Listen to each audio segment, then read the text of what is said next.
Hi everyone, merhaba, this is Ayşenur Altan. Welcome to Turkish food recipes.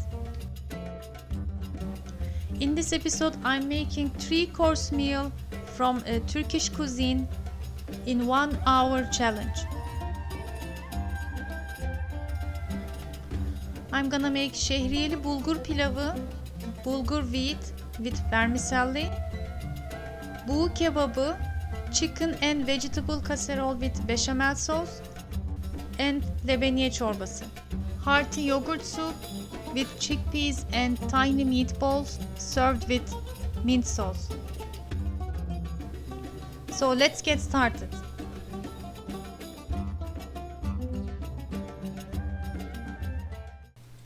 When I'm in a rush in the kitchen, the first thing I do is put some water in the kettle and boil. When you have hot water in hand, it saves you time. I'm going to cook 1 cup of frozen peas and carrots until soft. I'm cutting the carrots in small cubes like the same size as peas and add it to peas along with some salt, and I'm gonna cook until they are soft. At the same time, I'm gonna begin to make my soup, adding hot water again and 1/3 cup rice. I'm going to cook it until it's soft. I'm heating up my biggest burner and at my widest pan because now I'm going to saute the chickens and vegetables.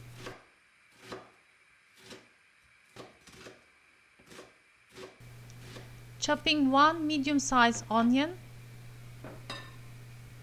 My pan is heating, adding about 4-5 tablespoons olive oil and onions to saute.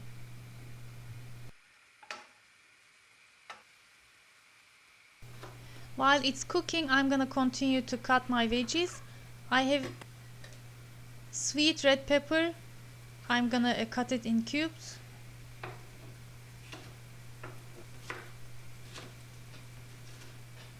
The cube size for this dish shouldn't be too tiny because it's going to cook in the oven. You don't want to overcook it. I'm also chopping some sweet green peppers.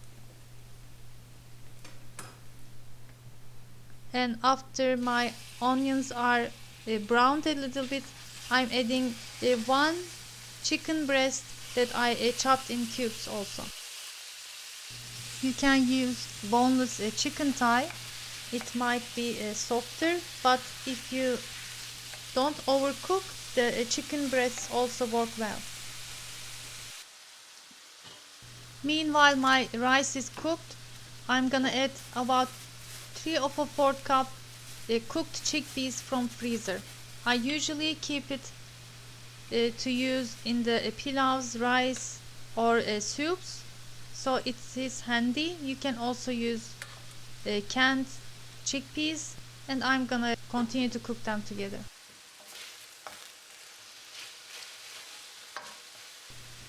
I sauteed the chickens until they are colored in all sides and added the red and green peppers.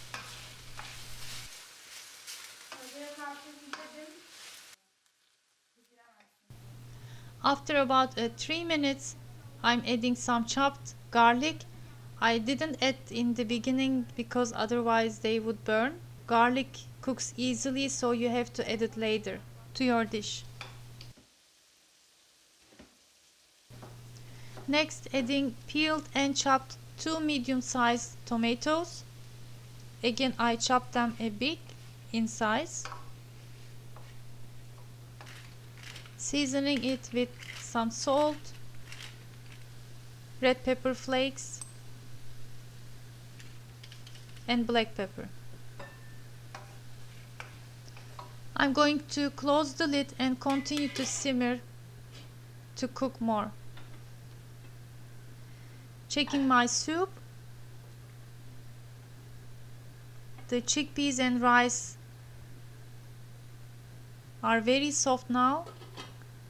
By the way, I have the recipe on the channel, a full video for this delicious soup. Make sure you give it a try. At the same time, my peas and carrots are done too. They are soft, turning off the heat. It's been half an hour since I began to cook, and we are doing good now. Now I'm going to open the lids of all the pots because I'm gonna make some transferring between them. Adding the peas and carrots to my chicken mixture.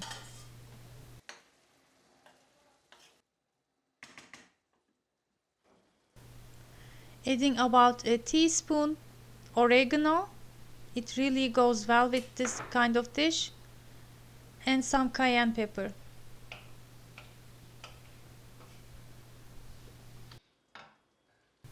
The vegetable stock I have left from the peas and carrots, I'm going to add some of it to my soup and some for the dish, so nothing is wasted.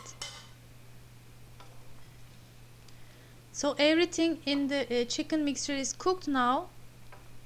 We only gonna make the second layer and cook some for more time in the oven. I'm transferring to my oven dish and we are halfway done.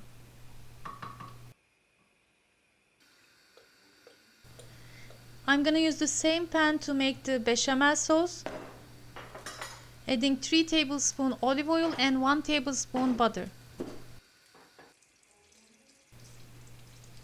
After the butter is melted, add 1 heaped and a little more all-purpose flour and going to stir it until I have nice smell coming from the flour.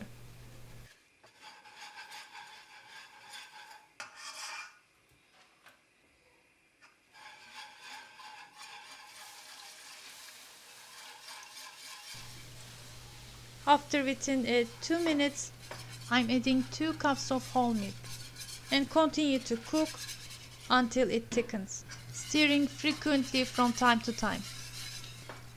You can always add more milk if the consistency is very thick. Seasoning it with some salt, and my bechamel sauce is ready too.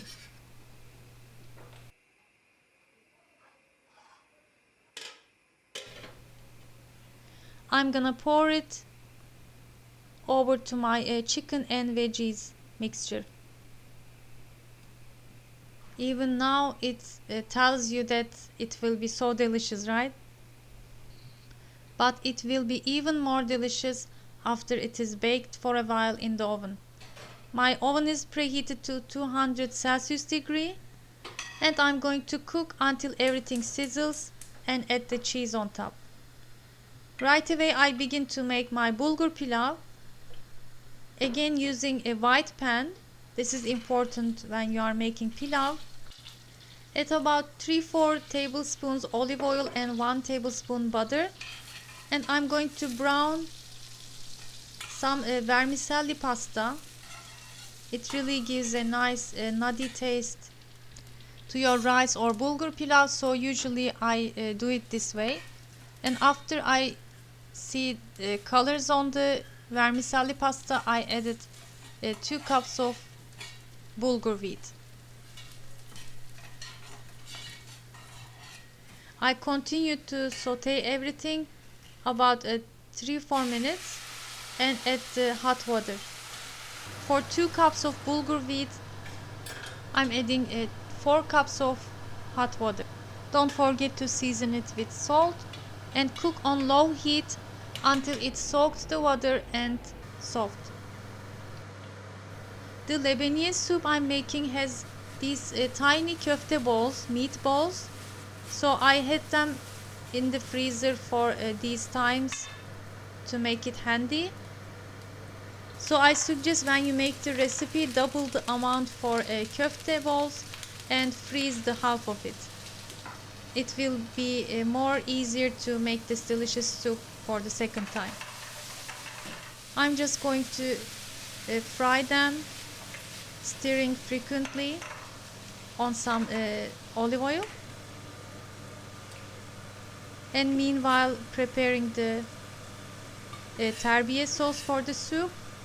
It's very easy. Just crack 1 egg, add 2 tablespoons flour, and about 1 cup or 1.5 cup plain yogurt.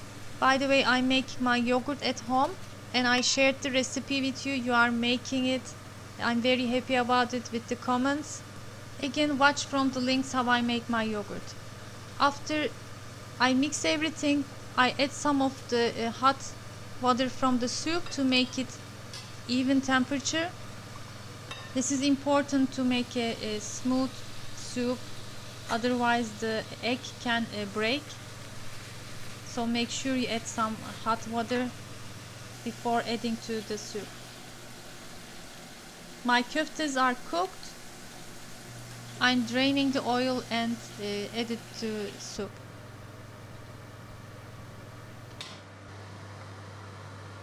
And now I'm gonna add the terbiye sauce, the yogurt sauce, drizzling while whisking.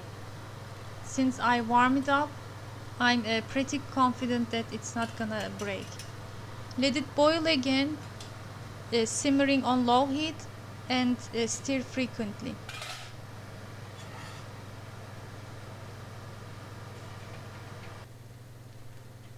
Final touches for my soup. In the same pan I fried the meatballs. I'm frying some dried mint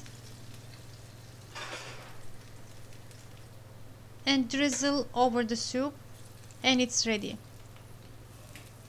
Another small but useful tip: don't mix it too much after this point, because we're gonna serve some of the mint sauce together on the bowl. Checking my bulgur pilav. It soaked all the juices and looks soft, so it's done.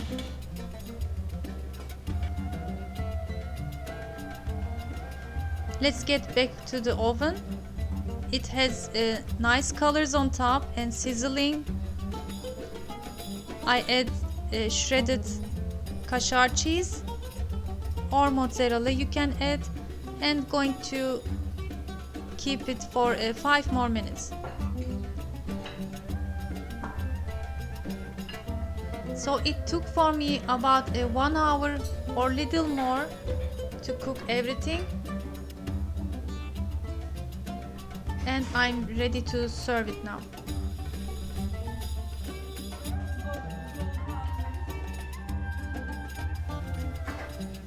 Okay, here we are. Şehriyeli bulgur pilavı, bulgur wheat pilav with vermicelli, Buğu Kebabı, chicken and vegetable casserole with bechamel sauce, and lebeniye çorbası. Yogurt soup with chickpeas and tiny köfte balls served with mint sauce.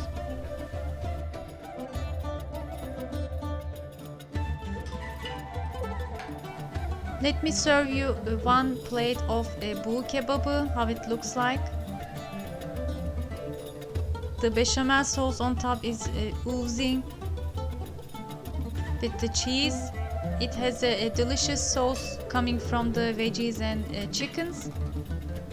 And here is the bulgur pilav. I hope you give it a try and like this menu. Share your photos with me from my Instagram account Turkish Food Recipes. Make sure you subscribe and press the bell button for notifications. Thanks for watching. I hope to see you in another delicious Turkish food recipes and vlogs. Afiyet olsun.